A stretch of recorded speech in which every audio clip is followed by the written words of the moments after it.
आज स्वागत है यीशु मसीह की स्पेशल प्रेजेंस में। सेम नहीं जाएंगे आप यीशु मसीह के नाम में।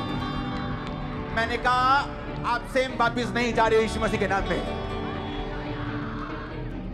विश्वास करते हो परमेश्वर का आत्मा हमारे बीच में है? अपने घुटनों पे आओ, अपनी बाइबल को उठाओ, बोलो परमेश्वर जो कुछ आज मैं सुनूंगा वो वचन से हो या गवाहियों से, मैं उस पर विश्वास लेके आऊंगा।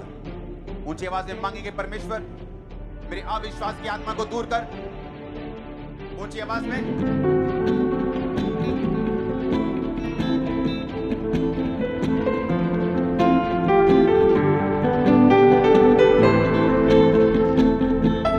मसीह के नाम में हम मांगते हैं।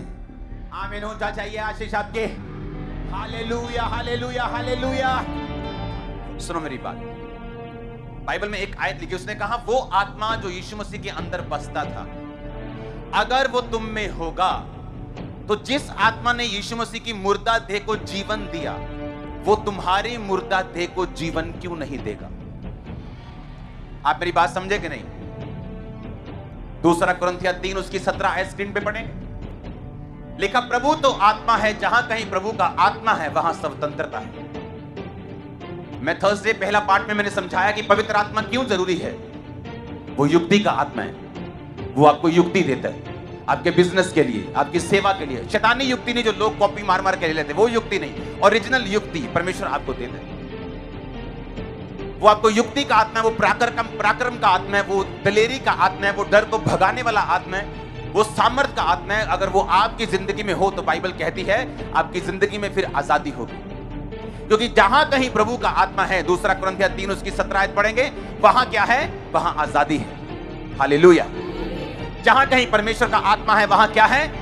वहां आजादी है। इसका मतलब अगर परमेश्वर का आत्मा मेरे फाइनेंस में, बिजनेस में होगा, अगर परमेश्वर का आत्मा मेरी सेहत में होगा, अगर परमेश्वर का आत्मा मेरी जिंदगी में होगा, तो मुझे आजादी मिलेगी। आजादी कहां से मिलेगी? किससे मिलेगी? बीमारियों से मिलेगी, वो दुष्ट आत्माओं से मिलेगी, इमोशनल बंधनों से मिलेगी, वो इंसानी बंधनों से मिलेगी। बहुत से लोग हैं जो इंसानी बंधनों में फंसे हुए हैं। ऐसे बहुत से लोग हैं, मैं उन्हें जानता हूं, वो व्यभिचार को नहीं छोड़ पा रहे, अन्य जाति हैं लेकिन चर्च में नहीं आते। व्यभिचार नहीं छोड़ पा रहे, उन्हें लगता है कि अगर मैं ये छोड़ दूंगा मेरी जिंदगी में कोई मुसीबत आ जाएगी। उन्हें लगता है अगर मैं इस दिन को शराब नहीं पीऊंगा तो मेरी जिंदगी में कोई तूफान आ जाएगा। उन्हें लगता है अगर मैं इस टाइम को बलि नहीं दूंगा। ये इंसानों के बंधन है, ये शैतानों के बंधन है, ये पापाओं ने डाले हुए बंधन है। और यीशु मसीह ने कहा अगर परमेश्वर का आत्मा जहां होगा वहां आजादी होगी। क्यों शैतान पाप करने के लिए प्रेरित करता है? क्यों व्यभिचार करने के लिए बोलता है? क्यों वो चोरी करने के लिए? क्योंकि जिस टाइम चोरी की, व्यभिचार किया, आत्मा उठ गया, आत्मा चला गया, स्वतंत्रता खत्म। तुम क्रिश्चियन नाम के हो, सिर्फ काम के नहीं हो, फिर तुम्हारी लाइफ में बॉन्डेज होगा, बंधन होगा और कुछ भी तुम्हारी जिंदगी में नहीं होगा। परमेश्वर ने कहा जहां कहीं मेरा आत्मा है वहां आजादी है। आमीन। अगर परमेश्वर का आत्मा तुम्हारे जीवन में होगा तो तुम आजादी को फेस करोगे, आजादी को स्वीकार करोगे। वो तुम्हारी फाइनेंस में होगी, तुम्हारी सेवकाई में होगी, तुम्हारी मैरिड लाइफ में होगी, तुम्हारी इमोशनल लाइफ में होगी, स्पिरिचुअल लाइफ में होगी। कहीं से भी तुम फंसे नहीं रहोगे यीशु मसीह के नाम में। अब आपको यह देखना है कि क्या मेरी जिंदगी में परमेश्वर का आत्मा है? आमीन। उसने कहा अगर परमेश्वर का आत्मा जिसने यीशु मसीह को मुर्दों में से जी उठाया अगर तुम में बसता है तो कंडीशन है तुम में बसता है कि नहीं। अगर वो तुम में बसता है तो क्या होगा? कहता अगर वो तुम में बसता है तो अगर यीशु मसीह मुर्दों में से जी उठे तुम भी जी उठोगे। हालेलुया। तो अगर आप पवित्र आत्मा से भरे हुए नहीं हैं तो नुकसान आप ही का है। अगर आप पवित्र आत्मा से भरपूर नहीं है तो शैतान आप ही की चीजों को चुराने की कोशिश करता है और कई बार कामयाब भी होता है, क्योंकि वो सामर्थ्य से डरता है, क्योंकि वो फायर से डरता है। उसे मालूम है कि पवित्र आत्मा से भरे हुए जन को हराना पॉसिबल नहीं, इसलिए वो आपको पाप देता है, वो आपको परीक्षाएं देता है, वो आपको लालच देता है, वो आपको डरा के, कई बार धमका के, कई बार आपको पीछे करने की कोशिश करता है, क्योंकि डरपोक लोगों में परमेश्वर का आत्मा नहीं बस सकता। प्रेरितों के काम 1 उसकी 8 आयत को पढ़ेंगे, उसमें लिखा जब पवित्र आत्मा तुम पर आएगा तो तुम सामर्थ पाओगे, यरूशलेम, यहूदिया और सामरिया और पृथ्वी की छोर तक मेरे गवाह होंगे। अपने पड़ोसी को बोलो सब कुछ पवित्र आत्मा ही है। ऊंची आवाज में बोलो सब कुछ पवित्र आत्मा ही है। फिर से बोलो ऊंची आवाज में सब कुछ पवित्र आत्मा ही है। अगर पवित्र आत्मा कहता तुम में है, अगर तुम में है तो सोचो मुझ में है, आप में है कि नहीं। कहता अगर तो वो तुम में है तो जिसने यीशु मसीह को मुर्दों में से जी उठाया, जिस पवित्र आत्मा ने तुम्हारे मरणहार देहों को, वो क्यों नहीं जी उठाए?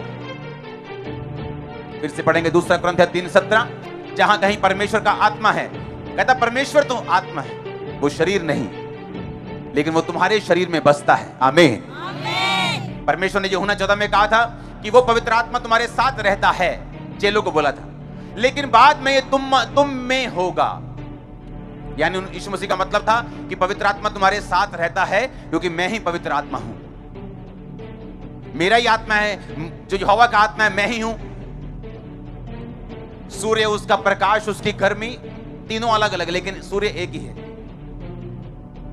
एग उसका व्हाइट पार्ट, उसका येलो पार्ट, उसका बाहर का शेल, लेकिन उसे एग बोलते हैं। आमीन। उसी तरह से परमेश्वर बाप, परमेश्वर बेटा और परमेश्वर पवित्र आत्मा, तीनों का काम अलग अलग है, लेकिन वो एक ही परमेश्वर है। इसलिए यीशु मसीह ने कहा था वो तुम्हारे साथ रहता है, यानी मैं अब तुम्हारे साथ हूं, लेकिन बाद में वो तुम्हारे अंदर होगा। जब मैं जीवित आसमान पे चला जाऊंगा, मुर्दों में से जी उठ के, उसके बाद पिता के दाहिने हाथ बैठ के, मैं वो पवित्र आत्मा तुम्हारे लिए उंडेल दूंगा, फिर वो तुम्हारे अंदर होगा।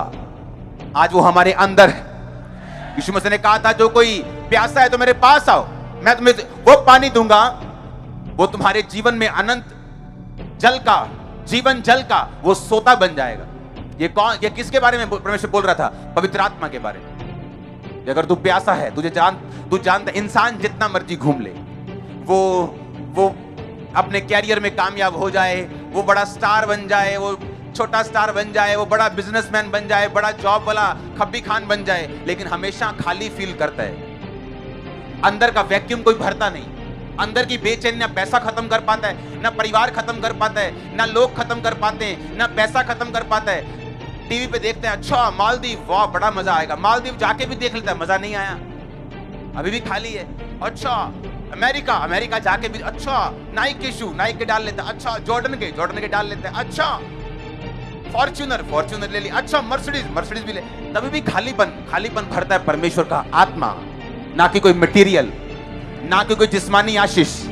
और इसीलिए परमेश्वर ने कहा कि वो तुम में होगा। अगर वो तुम में होगा, तुम सेटिस्फाइड लाइफ जियोगे, विक्ट्री लाइफ जियोगे, जयवंत जीवन जियोगे। अगर वो तुम में नहीं होगा तो आजादी नहीं होगी, तुम बंधन फील करोगे, तुम्हें लगेगा जिंदगी एक संघर्ष है, तुम्हें लगेगा तुम जिंदगी में संघर्ष करने के लिए आए हो, जबकि बाइबल ऐसी बात को बयान नहीं करती। ये एक श्रापित वर्ड है जो इंसान खुद बोल के खुद ही अपने वर्ड्स के नीचे फंस जाता है कि जिंदगी एक संघर्ष है। ये इस सदी का सबसे बड़ा झूठ है। क्या आपने अपने बच्चों को संघर्ष करने के लिए पैदा किया? आप चाहते हो कि जब आपका बच्चा पैदा हो उसकी एक टांग ना हो, एक बाजू ना हो और सारी उम्र वो संघर्ष करे? आप चाहते हो? क्या आप प्रभु से अच्छे हो कि वो सबसे अच्छा है? अगर तुम नहीं चाहते तुम्हारा बच्चा संघर्ष ना करे, तो परमेश्वर चाहता है क्या कि तुम संघर्ष करो? लाइफ इज ए स्ट्रगल, ये झूठ है, ये शैतान के शब्द हैं जो बोए गए हैं ताकि आप इन पे बिलीव करें और लाइफ को स्ट्रगल मान के चले। लेकिन पवित्र आत्मा क्या कहता है, बाइबल क्या कहती है? 2 कुरिन्थियों फिर से पढ़ेंगे, जहां कहीं परमेश्वर का आत्मा है वहां तो क्या है? वहां तो आजादी है, वहां संघर्ष तो लिखा ही नहीं है। वो कह रहा है फाइनेंशियल आजादी है, वहां पे फिजिकल आजादी है, मेंटल आजादी है, स्पिरिचुअल आजादी है। जहां कहीं परमेश्वर का आत्मा है वहां तो स्वतंत्रता है, वहां तो आजादी है, वहां तो ब्लेसिंग है, वहां तो छुटकारा है। कहता अगर वो आत्मा तुम में बसता है, तुम्हारे मरणहार देहों को जिला देगा, वो हड्डियों को जिला देगा, ब्लड को जिला देगा। कोई एक पांव की किसी की हड्डी हो, वही उसको 6 महीने जीने नहीं देती। और सबको मालूम है रीढ़ की हड्डी अगर टूट जाए तो उसका हल क्या है, सबको पता है। ऑपरेट करके भी लोग उठते नहीं बेड से। जब क्रैक हो जाती है उसका कोई हल नहीं, वेन्स दब गई, नस दब गई, चल नहीं रहा बंदा 25 साल से। देखा कि नहीं देखा? मैंने हजारों को देखा। जहां कहीं परमेश्वर का आत्मा होगा वहां क्या होगा? आजादी होगी। अगर वो हम में बसेगा तो हमारी मरणहार देहों को परमेश्वर ने क्या कहा? वो जी उठाएगा। रोमियो 15 उसकी 13 आयत को पढ़ेंगे। परमेश्वर जो आशा का दाता है, तुम्हें विश्वास करने में सब प्रकार के आनंद और शांति से परिपूर्ण करे और पवित्र आत्मा की सामर्थ्य से तुम्हारी आशा बढ़ती जाए। इसका मतलब क्या? तुम्हारी होप बढ़ती है। कौन ऐसे बोलता है लाइफ इज ए स्ट्रगल? जिनकी आस खत्म हो चुकी है, जिनको लगता है मेरा पति अब चेंज नहीं होगा, अगर दारू पीता है चेंज नहीं होगा, अगर मार कुटाई करता है चेंज नहीं होगा, अगर बच्चा नशे में चला गया चेंज नहीं होगा, अगर उसकी परसेप्शन बन गई है कि माता पिता के साथ नहीं रहना, मुझे कूल होना है, कूल बनना है, घर के बाहर रहना है, ये चेंज नहीं होगा। और बाइबल कहती है अगर पवित्र आत्मा तुम में हो, उसकी सामर्थ्य से तुम्हारी आशा बढ़ती जाएगी। आप समझ रहे इस बात को? आशा बढ़ेगी क्या? नहीं, एक दिन ऐसा होगा, एक दिन ऐसा होगा, एक दिन ऐसा होगा, एक दिन ऐसा होगा, एक दिन मेरा फाइनेंस, एक दिन मेरी ये चीज, एक दिन मेरी ये चीज। आप मेरी बात समझ रहे कि नहीं? आपको मालूम होगा कि पवित्र आत्मा की सामर्थ्य से आपकी आशा बढ़ेगी। अगर किसी में आज आशा नहीं है, वो निराश बैठा, बेआस बैठे, उदास मुंह करके बैठे, क्योंकि उसकी आस खत्म हो गई। अब क्या होने वाला? परमेश्वर का वचन कहता है यदि तुम मनुष्य के अपराध को क्षमा करोगे तो तुम्हारा स्वर्गीय पिता भी तुम्हारे अपराध को क्षमा करेगा। और परमेश्वर का वचन यहाँ पे कहता है, यूहन्ना की पुस्तक अध्याय 1 से 9 में लिखा हुआ है। यहाँ पे पढ़ते हैं, यदि हम अपने पापों को मान ले तो स्वर्गीय पिता हमारे अपराधों को क्षमा करेगा। और परमेश्वर का वचन कहता है, और हमें सब अधर्मों से शुद्ध करेगा और विश्वास योग्य और धर्मी ठहराएगा। प्रभु का वचन यहाँ पे कहता है, मरकुस की पुस्तक अध्याय 11 से 25 में लिखा हुआ है। यहाँ पे पढ़ते हैं, लिखा हुआ है, और जब कभी भी तुम खड़े हुए प्रार्थना करते हो तो यदि तुम्हारे मन में किसी की ओर से कुछ विरोध हो तो क्षमा करो, इसलिए कि मैं तुम्हारा स्वर्गीय पिता हूँ और तुम्हारे अपराधों को क्षमा करेगा।